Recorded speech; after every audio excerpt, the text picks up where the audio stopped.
everybody, I'm back. I just did a little bit of thinking and I wanted to show you guys something that I had found. I actually found it a good while ago, but I didn't think about it until this recent doctor's appointment. If you haven't noticed, especially with women with PCOS, they tend to have a higher false positive rate in ovulation prediction kits.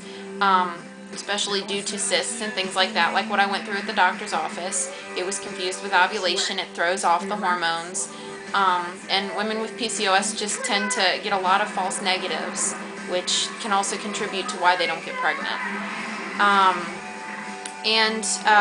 I had the Clear Blue Easy Fertility Monitor, and it wasn't working for me either.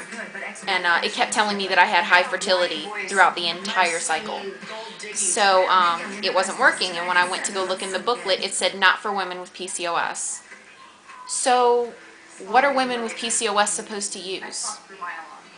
And I really, I stopped using all of that because I figured it just wasn't going to work.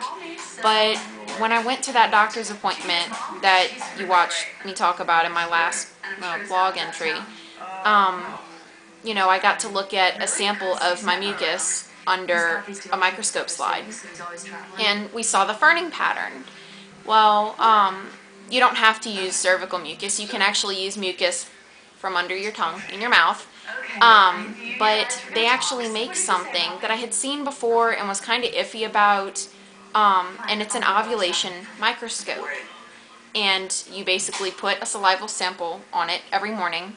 You let it dry and you look at it and you check the pattern. And if you have the pretty snowflake pattern or the ferning pattern that I was talking about, then you're ovulating.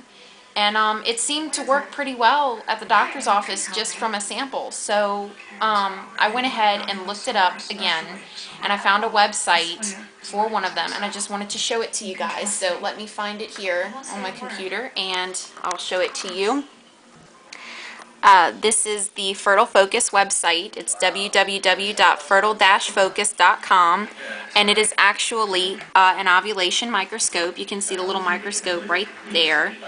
And basically, you do exactly what I said. You put a little saliva sample on it, every morning, and you let it dry, and then you check it out. And let me see if I can get a good look at it right here.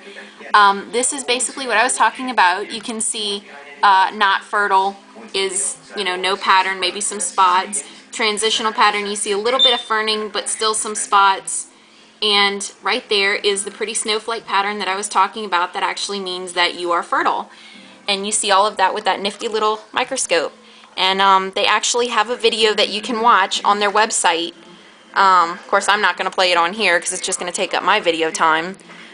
But I'm seriously thinking about maybe buying it, maybe investing in it. It's not really that expensive. I'm not really too sure yet because, my husband just agreed to doing an IUI, or intrauterine insemination, this March. So it might be a little bit of a waste for me.